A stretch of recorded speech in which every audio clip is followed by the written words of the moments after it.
All right. Hello, hello, hello. Good afternoon. How's everybody today? Hope you are doing well. There I am. Hi, hi, hi. This is Deborah Austin. Glad to see you here today just to chat a little bit about you. A little bit about you. So, welcome, welcome. Come on in. Give you all a few moments to come on in so we can chit chat a little bit. I am going to be sharing with you today, talking about you and discovering who you are. Um, I am what I would call midlife, maybe a little bit beyond midlife. I'm 63. My birthday's coming up in a couple of weeks. I will be 64 years old.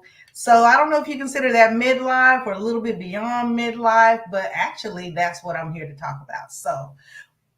Excuse me, we're going to be talking about loving yourself at midlife and beyond. There are so many reasons why many of us don't. We haven't had the opportunity to even learn how to do that. And so I am here today to talk to you a little bit about that. So, first of all, if this is your first time seeing me, hello, hello, and hello. My name is Deborah Austin. I am a life coach.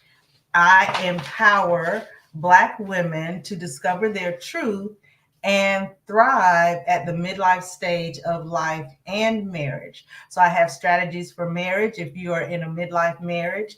And when I say midlife, again, like I say, I'm looking at women who are probably at least 40, maybe way beyond that, but you are a Black woman and you may or may not even still be married. Maybe you were married, maybe you are married, and you are looking for strategies to stay married.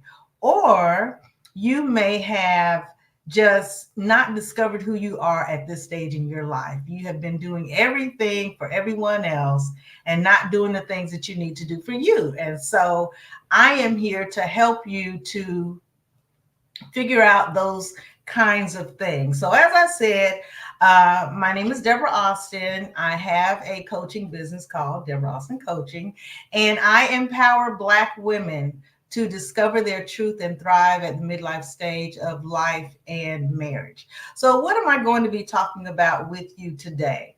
I am going to be talking with you to help you to learn how to love yourself at the midlife stage of life. And one of the ways that I do that, I have a program that I'm going to be sharing with you at some point. But really, today I just wanted to talk to you about what may. Hi, Elisha. Thank you for joining me. I wanted to chat with you just about what types of things may be preventing us from knowing who we are now. So, in thinking about that, we are frequently bombarded by life. There are a lot of things that go on so that we frequently have challenges to discovering, who we are now. What do I like? Do I still like the things that I liked when I was 20?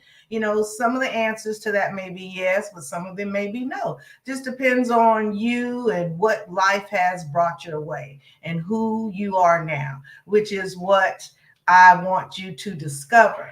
Because many of us go through life being and doing things because of something that somebody else said, or because that's how somebody else feels. Learning to love yourself at this stage, at the midlife stage and beyond, can bring out some things that maybe you thought you didn't like, but you try them at this stage and you actually do. Or there may be things that you've always said, oh, I love to, whatever that thing is that comes after that, but you actually haven't really even done it for a long time. It was something that you used to enjoy and you hadn't done it in a while. And then when you go back to it, it's like, I don't really like it as much as I thought that I did. So I'm going to share with you some different things that you can do along the way to help you figure that out for yourself. Tired of being a people pleaser? Oh, that's a good one. That is a good one. Many of us do things that we don't want to do. We go places we don't want to go. We don't even voice that we don't want to. We just go ahead and do it. But you're unhappy. And that's not a good way to live at any stage. For anything that you have going on, no one wants to be, like you say, you're a people pleaser. And that's not pleasing you, that's pleasing the people around you. And so we want to look at what some of the challenges may be to us doing that. So think about this question for me. And if you are seeing this in the future, hello, future friends, and answer this question for me. What has kept you from getting to know you? I'll say it again, because this may take a little bit of reflection, give you a little time.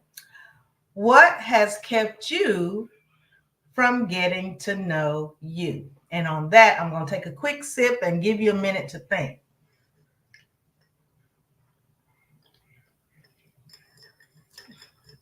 Oh, just so you all know, if you are a person who goes live and does these kinds of things, or just in general, if you talk a lot and your throat gets kind of sore, or dry, I always I like warm.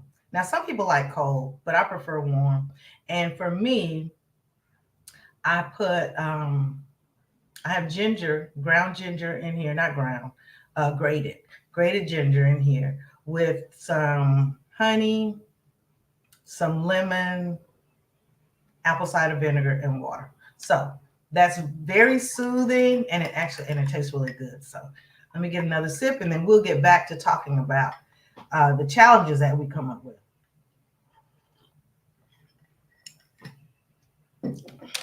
Okay, so I've actually written down a few that may be for you. They may or may not apply, but just think about if they do. And we also eventually want to figure out ways to overcome those, because they are really referred to as limiting beliefs, where you allow what's going on to keep you from stepping out and doing something different. So Elisha says, being stuck in a career that others told me was my God-given gift. Oh, I can't. There are so many people who fall into that category. I'm a retired educator, and the last 5 years of my career, I taught at the high school level. And I used to tell my students, don't waste your parents' money and go to college if you know that's not what you want to do. If you don't want to go to college, don't go. Now, we told our daughter, we have 2 children, my husband and I have 2 children, and we asked each of them, go at least 1 year, because that first year you can't recapture. There's only one time in your life where you are an 18-year-old high school graduate and going away to college. There's only one time, or 17, whatever that is. You're a high school graduate, the summer came and you went off to college. There's only one opportunity for that. Now, for those of you that are in my age range or a little bit close, you may remember Jaleesa from A Different World. She got married, and I think she even had a child before she came to college. So she was very different. So I told my kids, sometimes there's a once in a lifetime opportunity. That's a once in a lifetime opportunity. So go ahead and go and determine whether or not you want to stay after that. Give us that 1 year. And they both did that for us. And one continued in school and the other one didn't. And that was fine, because that was what we asked. And you make your own life from there.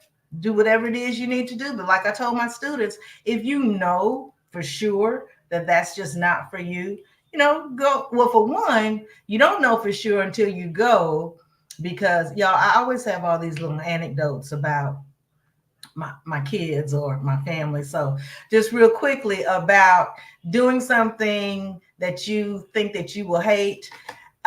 We used to live in Atlanta. Right now, we live. My husband and I have retired, and we live in Manta, Ecuador.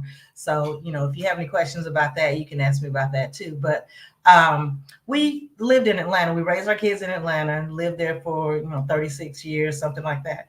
And we used to go to the Alliance Theater to see A Christmas Carol. And the first time that we took the kids, our son did not want to go. I think he was maybe fifth grade, I want to say, but I'm not sure. But, he was like, oh, this is not going to be fun. When I tell you, he loved it.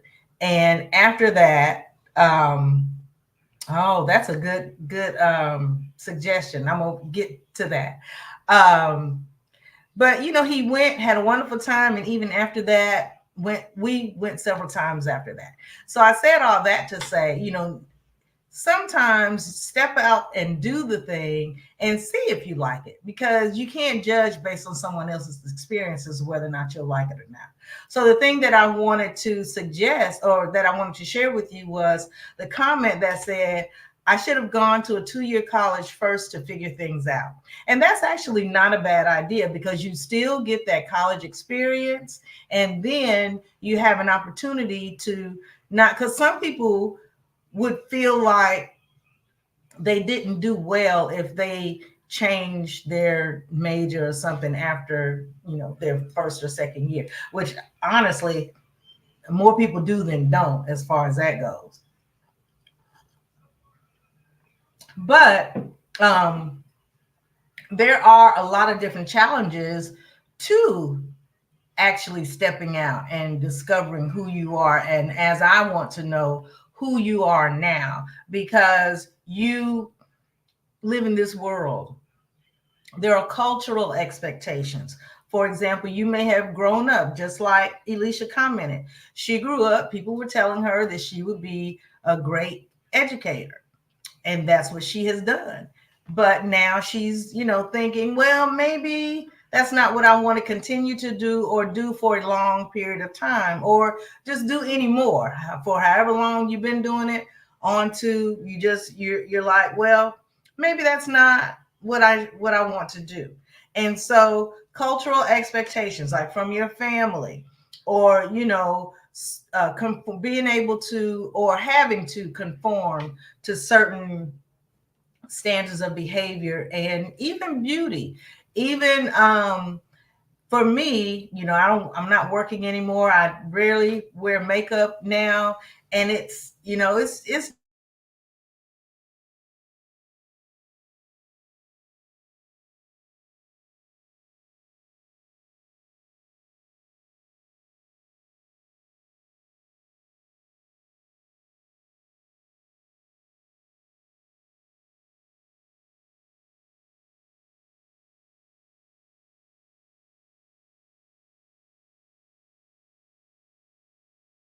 all under cultural expectations. So we also have, so that's the first challenge. The first challenge to discovering who you are now, or what has kept you from from getting to know you.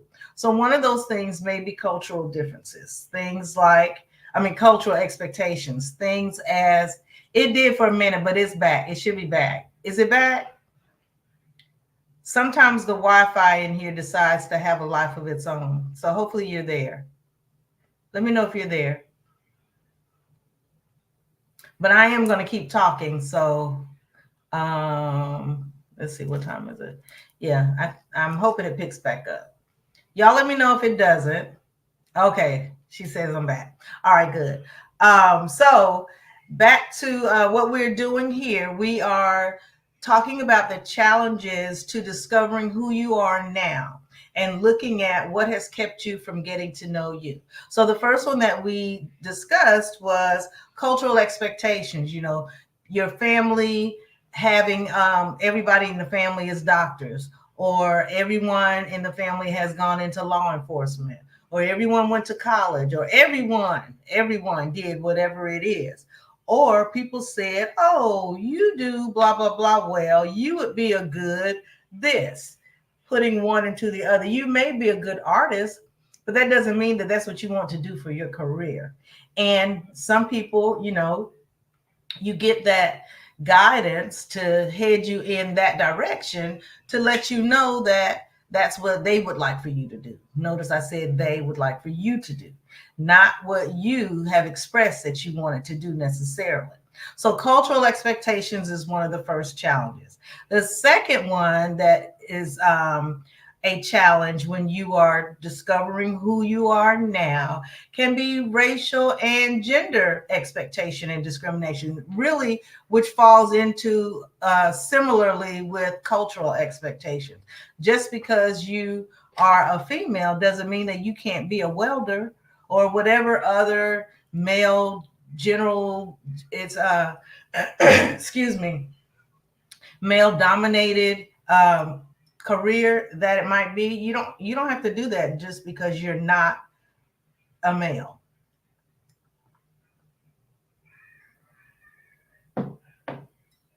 Okay, hopefully that will help with my throat. So, again, along racial lines, along gender lines, those kinds of expectations and discriminations are placed upon us a lot of times as children. And you just continue in that vein and you do what is expected of you of other people, not necessarily anything that you gave much thought to. Also, a third challenge to discovering who you are now: body image issues. We're talking about being a midlife woman, and our bodies change. Our hormone levels change. You're dealing with menopause. You're dealing with just even having, maybe a little more weight around your midsection than you're used to, or, a lot of things that have to do with your body, even, your vision, your hearing, your hair, all of the many things. They say there's 35 symptoms of menopause. So pretty much everything at this point. But it comes. That's a midlife. That's a something that you have to deal with in midlife. Exactly. Alicia said, yep, body has changed, and it still is changing. It does. Now, I shared that I live in Ecuador, and there are a lot of other retired Black women here. And so we try to encourage each other and walk, but I'm kind of getting a little bit of ahead of myself because I want to talk about how we can get beyond these challenges. But first, let's look at what the challenges are. Okay, so the first one, we've talked about cultural expectations. We've talked about racial and gender expectations and discrimination. And we were just talking about body image issues and dealing with how our bodies are changing physically. Just even getting up out of a chair, you may not have had that little hitch in your giddy up, as they say, or, your knees don't bend as easily as they used to. Even just, going from sitting to standing, you begin to notice how, your body just feels different. That in itself is another challenge for many of us in discovering who we are now. So we've gotten three. A lot of us at this stage in our lives, because, they call us the sandwich generation, because we have our parents and we have our children, and then even possibly grandchildren. And so sometimes there are caregiver responsibilities that come along with having aging parents or having adult children. Not necessarily caregiving when it comes to your children, but when your children were younger and you were raising them, you had different, or they had different concerns and responsibilities than they do now. Not that we are responsible for them, but they're our kids. And so you still care about them and you want to help if you can. And, even if that just means a phone call or giving them some advice or something like that. So that is that's another challenge, because we are focused on helping our parents, helping our children, helping our grandchildren, helping, family members.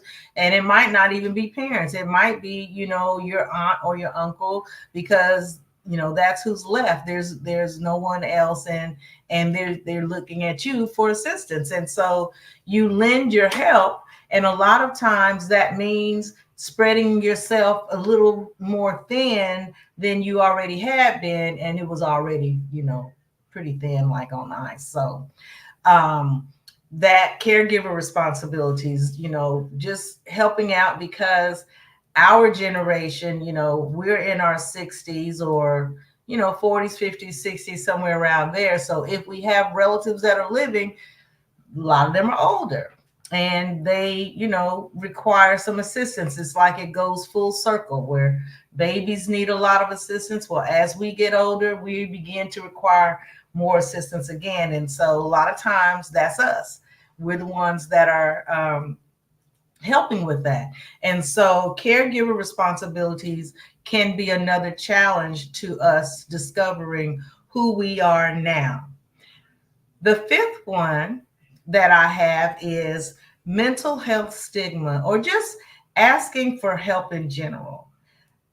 A lot of times people will say, "No, I'm okay, I'm good, I don't need any help," but they really do. Or they just won't share. Many of us like to, we will keep things, and especially in the Black community, we've always, well, most of us were taught, our business, what goes on in the house stays in the house, and all of those kinds of things. So we're not used to requesting assistance if we need something. So many of us don't do that. Don't request assistance from friends or family. Don't request professional assistance. For pretty much anything that you need to do, there's a professional that can do that and help you with that.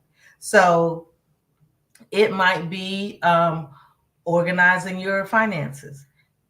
A lot of us will sit and try to go YouTube it or whatever. That can be a struggle, especially if that's not your area. Let the professionals do what they are trained to do. Absolutely, a closed mouth does not get fed. It does not, because nobody knows you need help. So reach out. And I'm not saying you got to put an announcement on Facebook, but we all have a friend or two who we would feel comfortable with sharing, "Hey, I need some help with this.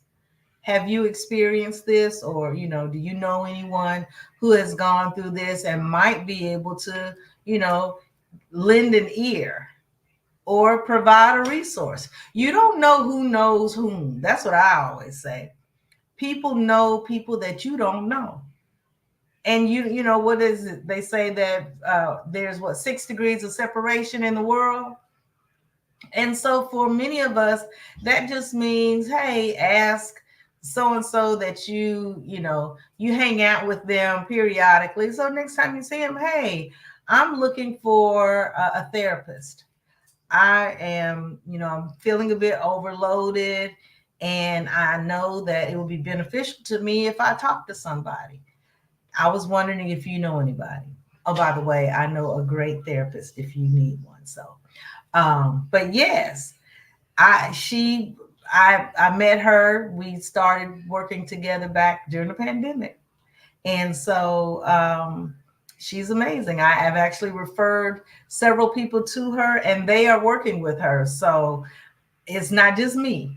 And they feel the same way about her that I do. So if you're interested, send me a DM and I will share her information with you. Okay, so we have so far talked about 5 different challenges to discovering who you are now and what has kept you from getting to know you. So I've got a couple more.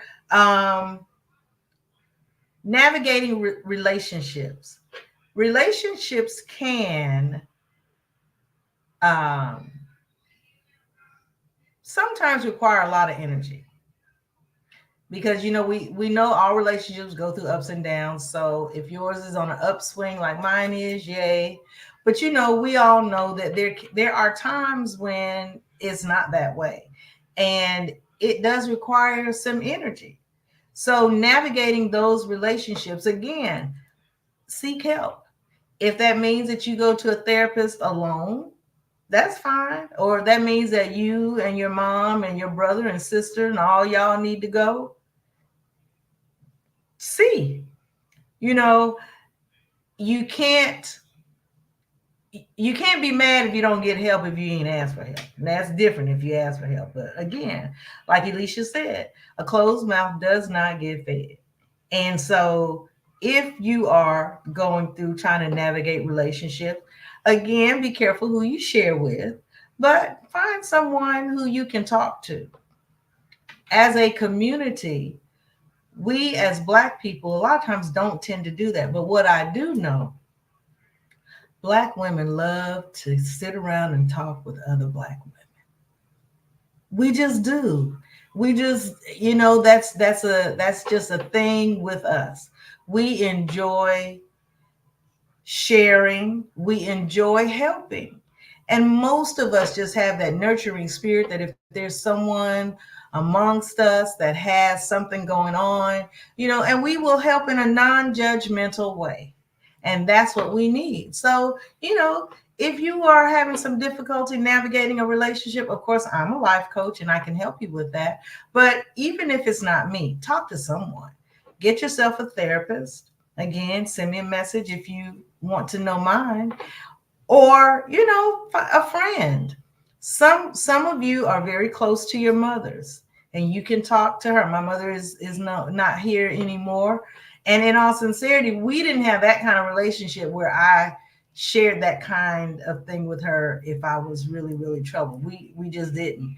Not that there was anything wrong between us, but I guess it's more me. I just kind of didn't share a lot. But it might be your mother, your sister, or whomever, maybe a friend, childhood friend, or somebody you met a couple of years ago and you all have just established a really, really good relationship.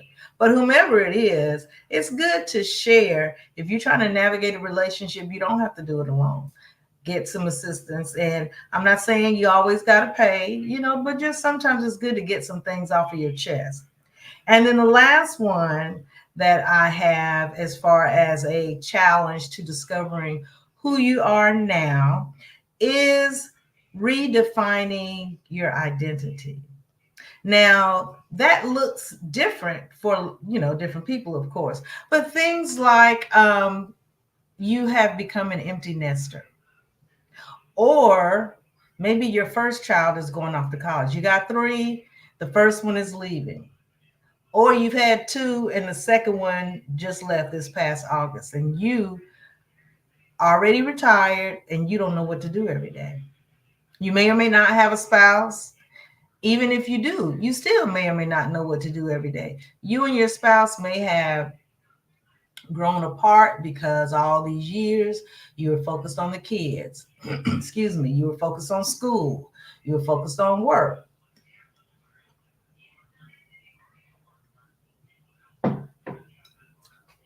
You were focused on, climbing that ladder, or you were getting ready to retire. There are so many different types of transition that happen at the midlife stage of life.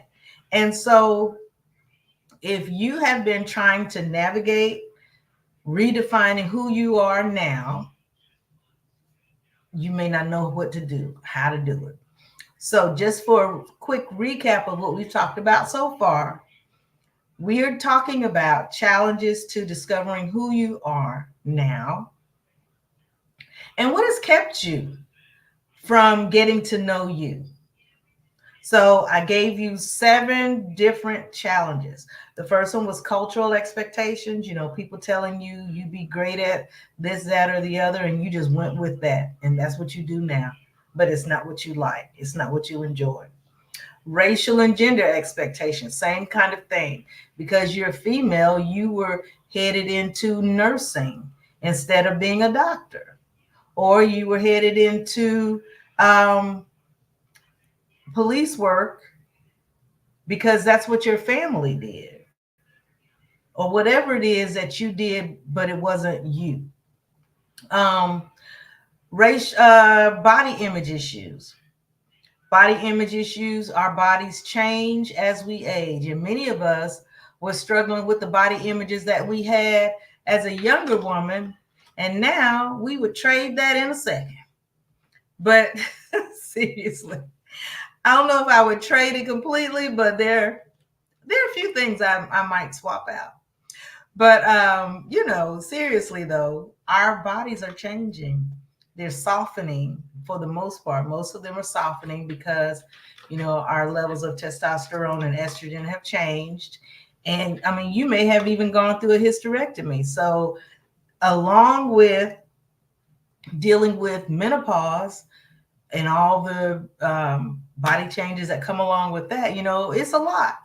And it's not always easy to stay with it, to make those changes that it would require, because at this level it does require more. So that's our third challenge. The fourth challenge to discovering who you are now and finding out what has kept you from getting to know you is caregiver responsibilities, either parental, or maybe with your children or other family members, grandparents, aunts and uncles, cousins, people that you in your family that you are close to and you help with their care. The mental health stigma, or even just the stigma of asking for help in general. A lot of us will not do something, or will stay trying to figure it out, trying to figure it out, instead of getting the help that would possibly be available. Navigating relationships. If you are in the downswing of whatever relationship you had, it might be that is taking all your energy and keeping you from being able to focus on yourself a little bit. Not to say that you're going to be self-absorbed. That's not what we are. That's not the direction that we're headed. But many of us don't do things that are considered to be self-care because we have these other challenges facing us. By the way, you may hear the air conditioner that just kicked on because, yeah, it just got a little bit warm, and then I'll probably turn it off in a minute. So hopefully it doesn't interfere with the sound.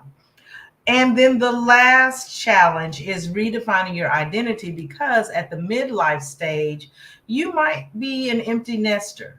You might be getting your nest might just be emptying, or maybe you have a career change, or maybe you are retiring, or maybe you want to move. And there are just a lot of things that can keep you from being able to focus on you and to do the things that you would need to do for yourself, so that you are able to enjoy your life as best that you can at this stage. Because we don't want to just end up sitting around and, being dissatisfied with life and saying, I wish this and I wish that and all of that. One second.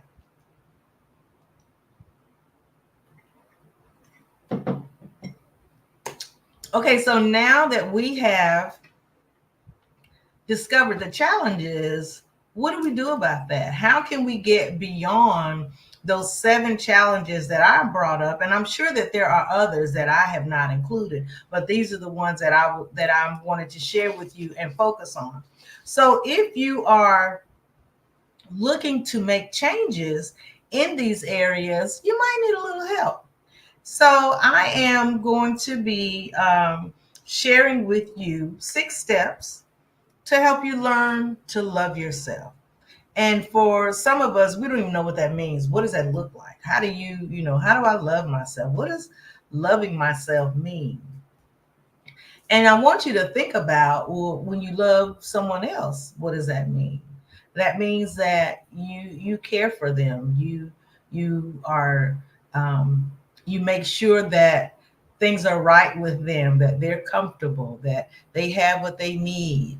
And we should turn these things around on ourselves. Now, again, I'm not talking about us being self-absorbing, but I am talking about us learning how to provide ourselves with what we need to be our best selves.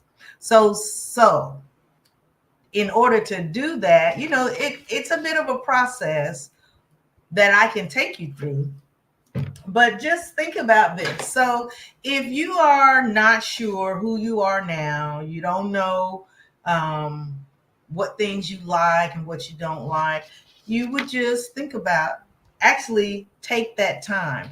And that is a part of sometimes what can be an issue because we don't take that time. Many of us will not stop and see about ourselves. I attended a conference last year, and one of the speakers talked about how she was so sick and would not even allow her husband to drive her to the hospital.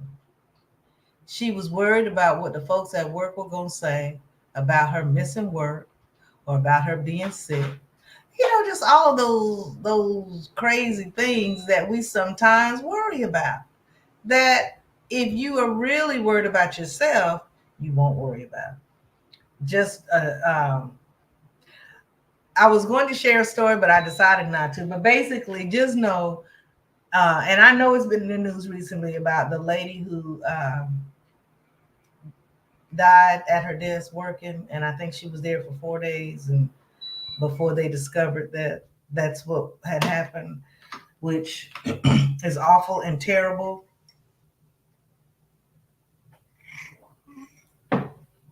But it is definitely a testament to what can happen when you allow others to be more important to you than yourself. So I have a few steps that I can share with you about how you can make sure that you're not lost in this world, and that you, as a midlife person, as a midlife Black woman, are able to do the things that are of interest to you at this stage in your life, that are of benefit to you at this stage of life, that are just, where you want to be to help you to do that. So the first step is to discover who you are now. And I have, think about what makes your heart sing. Just sitting and thinking about that is a step that many of us have not ever taken.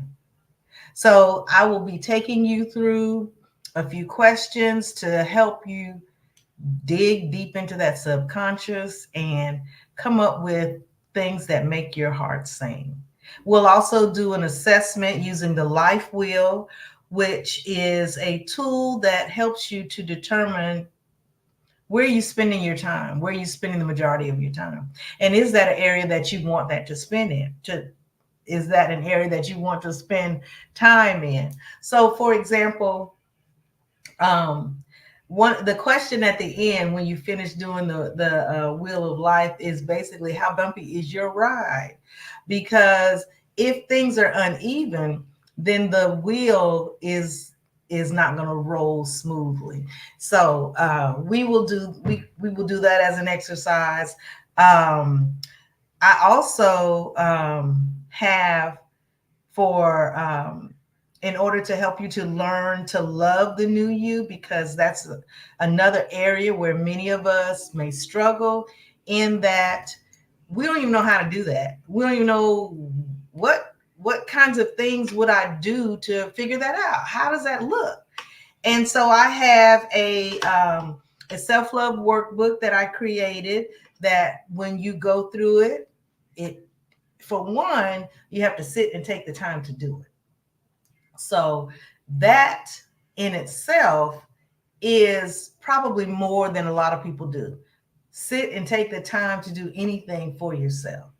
So in this instance, you'd be sitting and taking the time to go through the workbook and determine, what kinds of things would make you feel loved? What kind of things would make your heart sing? So after you have discovered who you are now, you want to learn to love the new you. And along the way, you will probably have to break through some barriers of limiting belief. And what that means is just that. Limiting beliefs keep you from doing things because you've always had the belief that you can't, for whatever reason.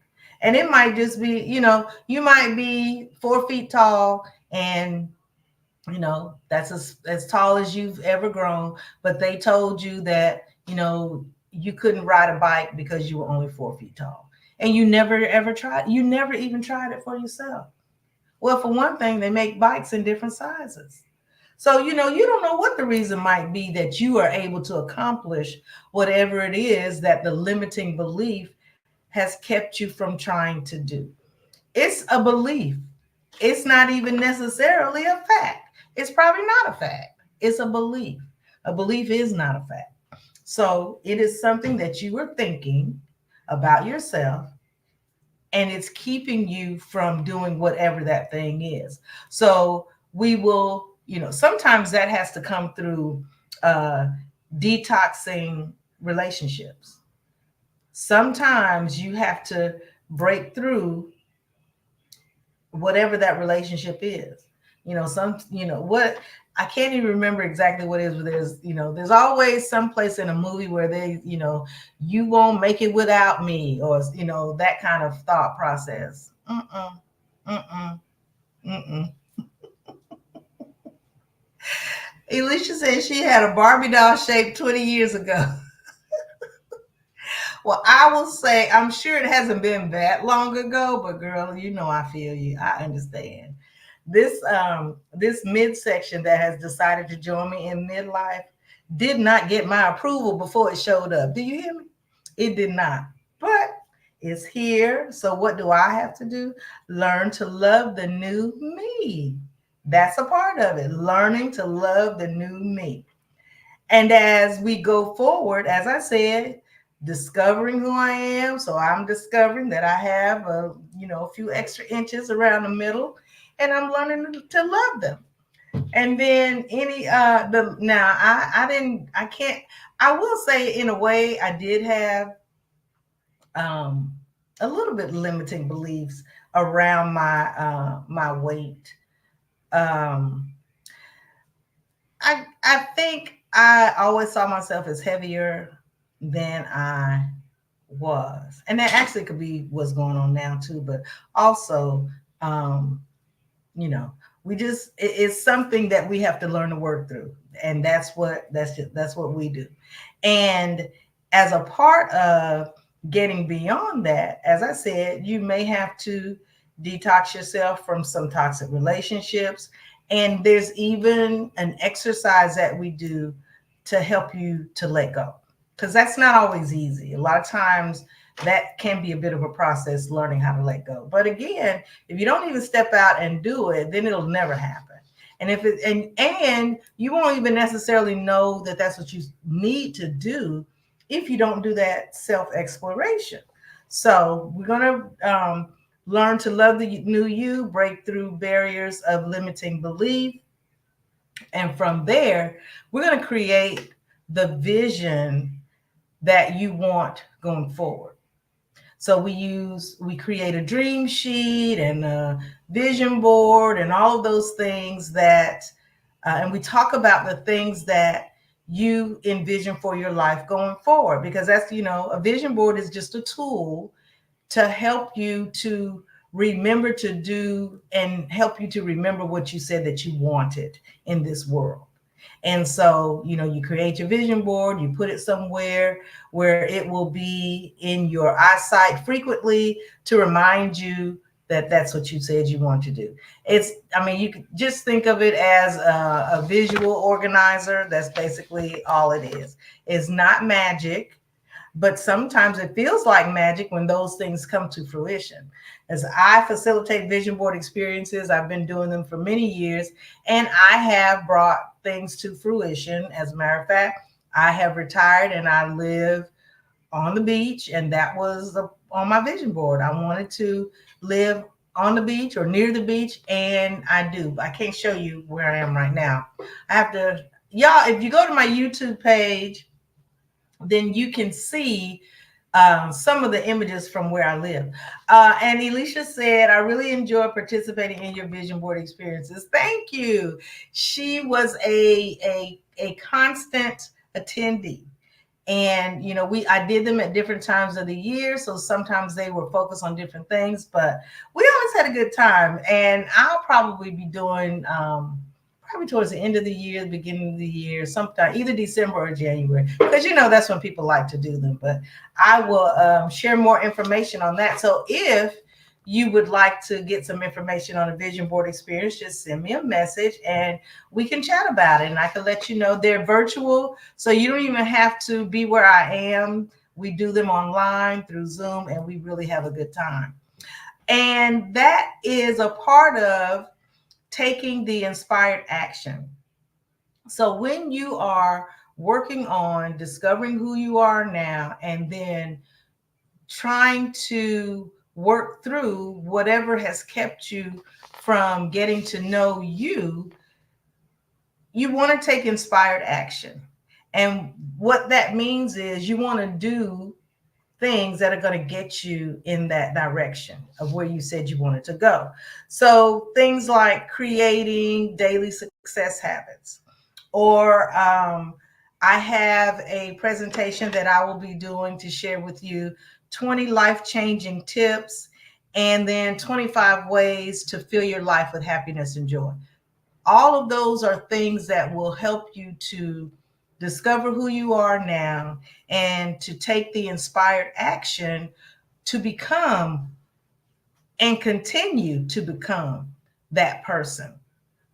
And then lastly, after you've done all the work, it's wonderful, wonderful, wonderful to celebrate. Yay. So you don't want to forget that aspect of it. So if you think about it, as I said, I'm a life coach, and a life coach is basically someone to help you to get from one point to the other, to get from where you are to where you want to be, to hold you accountable to do the things that you said that you were going to do. So an accountability partner. So if that is your goal, when we meet, and this is going to be group coaching, so I'll give you details on it later, but I haven't even decided when I'm going to do it again. But it's an excellent program, and it does help you if you are looking to do something new. If you are this woman that I'm talking about, this Black woman who doesn't know who she is now, who's got a few things going on in her life and knows that some transition is coming up, and you just, you've been going along with life the way it is and you'd like to do things differently. That's what we do.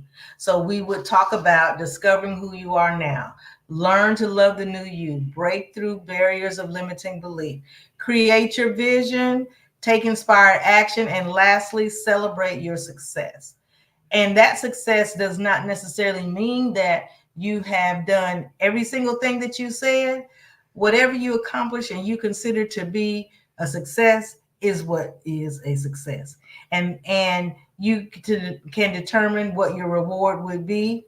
Now, that might be something, a lot of us like to eat, and we enjoy some tasty meals or some dessert or something like that. But if that's not you, you may reward yourself by going for a walk along the beach if you live near a beach and that's what you like. You may reward yourself by taking a nap. Naps are wonderful. And as a midlife person, they are also necessary.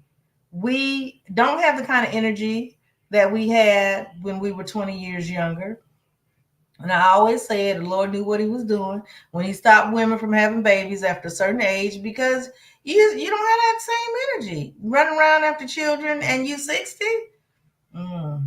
I choose. Not mine.